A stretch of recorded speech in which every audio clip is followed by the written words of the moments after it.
I'm sure your parents did the best they could to raise you into a model citizen, but there are still so many other things they probably didn't teach you about life. And it's generally understood that people don't learn these essential life lessons until it's too late. They can teach you to ride a bike, with training wheels, of course, and swim or doggy paddle, and also how to tie your shoes, among many others. But because your parents aren't superheroes, no matter what they told you, it's impossible that they could have taught you everything there is to know about being an adult. So, we thought we could give them a helping hand, because in today's video, we'll be looking at 10 essential lessons they might have missed. So, let's get into it. 1. You won't like everyone, and everyone won't necessarily like you. Although by now you may already be aware that as a child you may not like all children, most parents never tell their children that there may be children who dislike them for no apparent reason. After all, there is no reason in a parent's mind why any child on the face of the earth wouldn't like their precious angel. Therefore, they seldom bring it up with their kids. However, I believe that as a parent, you should introduce the subject to your child by explaining that just as you may dislike tomatoes, some children may dislike you. Everybody isn't a fan of everybody else, and adults are in the same boat. That's just how life is. 2. Knowing your worth and what you deserve. This is a difficult notion for many people to grasp. People conflate being the best at something with being deserving of it. The truth is that people decide their worth. You stopped yourself from having more at some point. It makes no difference how tall someone is, how educated they are, or anything else. If you believe you are entitled to happiness, you either set out to achieve it or realize that all you need to do is let go of your misery. So rather than questioning why you deserve something, reflect on why you don't. Nothing you do on the surface will make you deserving of anything. The terms deserving and earned are distinct and should not be used interchangeably. Even if you have to put in some effort, your right to it is unaffected. Decide what you want and go after it. The answer is yes, you are entitled to it. 3. Everyone isn't good at everything.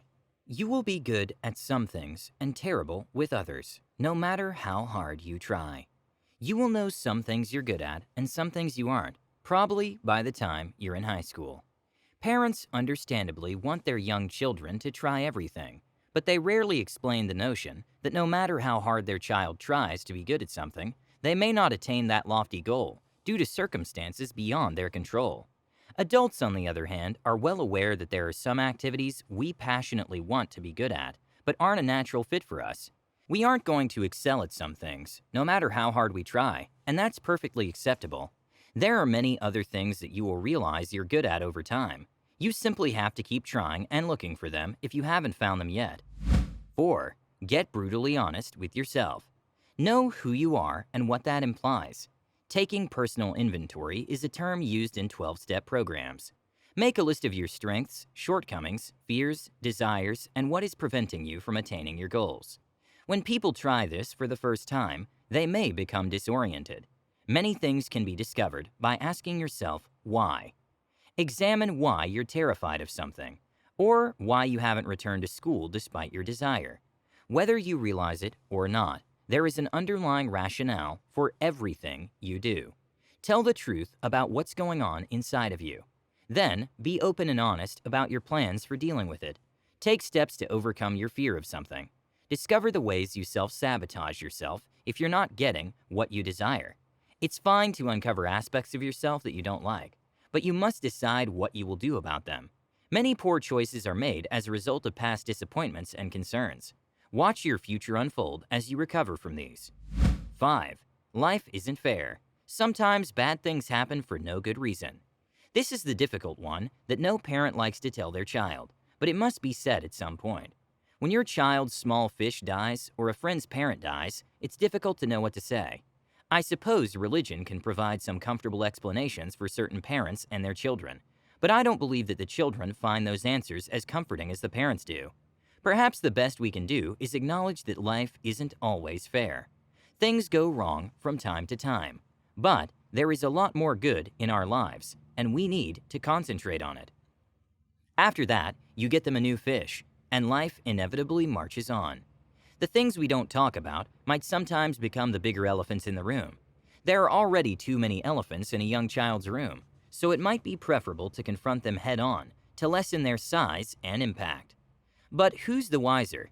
You might think it's a good idea to tell your child that his fish was only sleeping belly up in his bowl, and that when he returned home from school, his fish will be awake. And quickly you'll realize why that was a big mistake, because the next question is likely to be why his fishes change color when they return home from school. The bottom line is, no one knows all of the answers. However, we can attempt to be honest. 6. How to engage in small talk. Did your parents allow you to spend the day in your room playing World of Warcraft instead of going to grandma's nursing home? It turns out you are missing out on an important skill. How to talk to grandma for an hour about nothing to acquire that Frosty your mom promised. Making small conversations may not seem like a huge problem when you're a kid. After all, it's simply talking about the weather and sports, right? As an adult, it's crucial in a variety of situations, from engaging your boss at a Christmas party to not appearing as a loner at the bar. 7. Lifestyle creep is real. There is such a thing as lifestyle creep. For those of us who have no idea what I'm talking about, take out a notebook and pen and take notes. When you were a youngster, life was very simple. No rent, no bills, no dinners with friends, and no loans. However, it appears that as you get older and earn more money, the value of money falls. When I was 11, I recall thinking that $1 could solve all of my problems. I could stock up on candies and chocolate, chicken and chips, and new stationery. $100 now feels like $1 to me. Or is it just me? You can have the best budgeting abilities on the planet, but you'll still have to pay for them. The more money you earn, the more expenses you will incur. Perhaps you found the love of your life just as you received a great new bonus, and dinners and dates accumulate. Perhaps you wish to have a child, but you know they're expensive. Perhaps you've finally reached a point where your company is profitable. Contracting freelancers, purchasing high-quality goods, and reinvesting all seem to be increasing your business costs. It seems like the more money you earn, expenses begin to grow too. And this brings us to the next life lesson. 8. Don't take paracetamol for someone else's headache. This means don't take on someone else's problems. For example, debt. It's one thing to be considerate, and it's one thing to be inept. It's also quite another to be ignorant.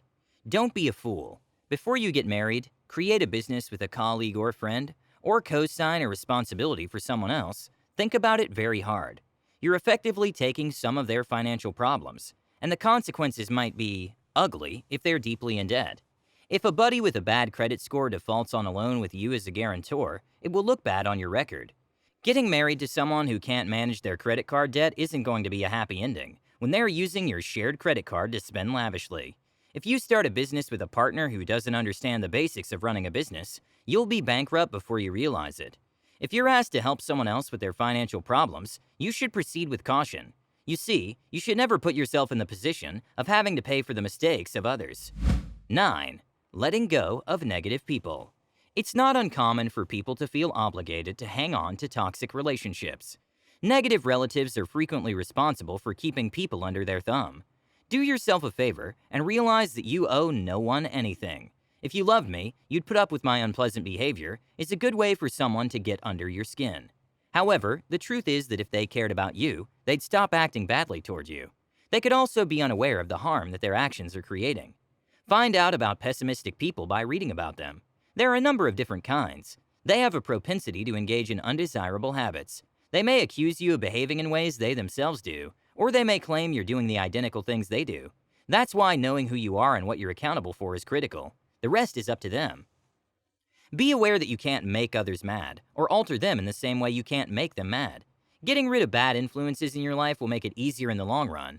Negativity is a part of everyone's makeup, but healthy people are aware of it and honest with themselves about it, so they can do something about it. It's not a good idea to exclude everyone from your circle of friends. You have to decide how much you're prepared to put up with. Consider how much time and energy you're wasting on a poor relationship. If others do not respect your boundaries, you may need to set even stricter ones, such as separating yourself from them. 10. Learn to love yourself truly. It's not enough to have a positive attitude towards oneself if you're not doing anything about it. However, there is more to it than meets the eye.